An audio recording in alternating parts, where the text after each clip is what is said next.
भोकर तालुक्यातील पांढुर्णा चदगिरी रस्त्याचे काम अंदाजपत्रकास बगल देऊन काम केले जात असल्यामुळे परिसरातील नागरिकात संताप व्यक्त होत आहे। त्यामुळे गावरगोटी येथील राठोड यांनी चौकशीची मागणी केली आहे। भोकर तालुक्यातील नागरी समस्याचे निराकरण होऊन मानवी जीवन सुकर व्हावे यासाठी माजी मुख्यमंत्री तथा खासदार अशोक चव्हाण हे आपल्या प्रयत्नातून करोडो रुपयांची निधी खेचून आणत आहेत। मात्र या निधीवर डोळा ठेवून असलेल्या अधिकारी व गुत्तेदाराकडून बोगस कामे करून खासदार अशोक चव्हाण यांच्या उद्देशालाच हरताळ फसवल्याची अफलातून प्रयत्न करत आहेत। आपण आहोत भोकर मतदारसंघातील पांढुर्णा चिदगिरी या मार्गावरती। येथील परिसरातील आदिवासी बहुल बंजारा बहुल लोकांची संजीवनी असणाऱ्या आरोग्य उपकेंद्राकडे जाणाऱ्या मार्गावरती या ठिकाणी आपण पाहू शकता अतिशय निष्कृष्ट दर्जाचं काम या ठिकाणी मोरे कंस्ट्रक्शनच्या माध्यमातून केलं जाते। येथील परिसरातील नागरिकांच्या समस्या दूर व्हाव्यात, अडीअडचणी दूर व्हाव्यात आणि त्यांचा प्रवास सुखकर व्हावा यासाठी राज्याचे माजी मुख्यमंत्री अशोकरावजी चव्हाण साहेबांनी येथे भरघोस निधी आदिवासी विकास योजनेअंतर्गत उपलब्ध करून दिला। पण त्या निधीतला कुठेतरी गालबोट लावत येथील सार्वजनिक बांधकाम विभागाचे अधिकारी असतील व गुत्तेदार असतील या दोघांच्या संगनमताने हा रस्ता अतिशय निकृष्ट दर्जाचा व बोगस पद्धतीने काम उरकून शासनाचा कोट्यावधी रुपयाचा निधी हडपण्याचा प्रकार चालू आहे।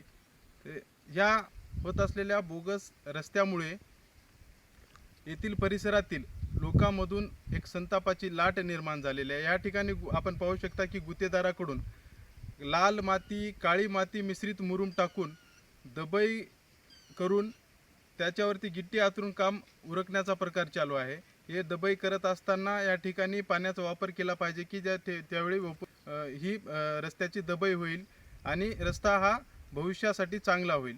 पण असे न होता गुत्तेदाराकडून कुठेतरी अंदाजपत्रकाला बगल देत हा रस्ता चालू असून याकडे वरिष्ठांनी लक्ष देऊन हे होणारे बोगस काम थांबवून हा रस्ता येथील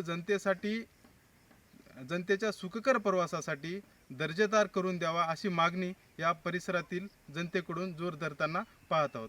तालुक्यातील पांढुर्णा चिदगिरी हा दळणवळणास अतिशय महत्त्वाचा असलेला रस्ता पूर्णतः खराब झाल्यामुळे परिसरातील सरपंचांनी वृत्तपत्रांच्या माध्यमातून व वैयक्तिकरित्या खासदार अशोक चव्हाण यांच्याकडे सतत पाठपुरावा करून आदिवासी विकास योजनेअंतर्गत सुमारे 250 लक्ष रुपयांची निधी मंजूर करून आणला होता। मात्र त्या गुत्तेदारास या कामाचे टेंडर सुटले। त्या गुत्तेदाराच्या कंपनीकडून मात्र या रस्त्याच्या कामाबाबत निव्वळ बोगसपणा चालवला आहे। मी रोहिदास सुसराम राठोड राहणार गारगोटवाडी।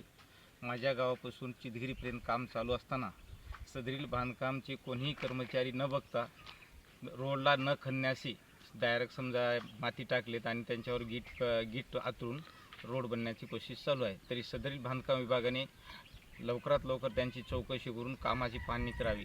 तरी आदिवासी आणि बंजारा समाज असल्यामुळे आदरणीय अशोकरावजी साहेबांनी ह्या लोकांना दवाखान्यात जाण्यासाठी रोज खड्डे वगैरे झालते म्हणून ते ह्या रोडची निधी उपलब्ध करून दिली। तरी हे धातृमुक्त स्वरूपाचं काम करून पूर्ण बोगस काम चालू आहे। तरी आदरणीय साहेबांना सुद्धा बांधकाम विभागाशी संपर्क साधून ह्या कामाशी अर्जंट लक्ष घालावी। या रस्त्याचे काम अंदाजपत्रकास अनुसरून होताना दिसून येत नाही। मुरुम म्हणून निवड मातीचा उपयोग केला जात आहे। या परिसरात नागरिकांना हा रस्ता आरोग्य केंद्राकडे जाण्यासाठी अतिशय महत्त्वाचा असल्यामुळे तसेच बऱ्याच वर्षानंतर खासदार अशोक चव्हाण यांच्यामुळे निधी मिळाल्यामुळे या रस्त्याचे काम दर्जेदार व्हावे व चौकशी होईपर्यंत सदरील कामाचे देयके थांबवावी अशी मागणी रोहिदास राठोड यांनी निवेदनाद्वारे केली आहे। महाराष्ट्र T24 साठी कमलाकर बर्मरकर भोकर।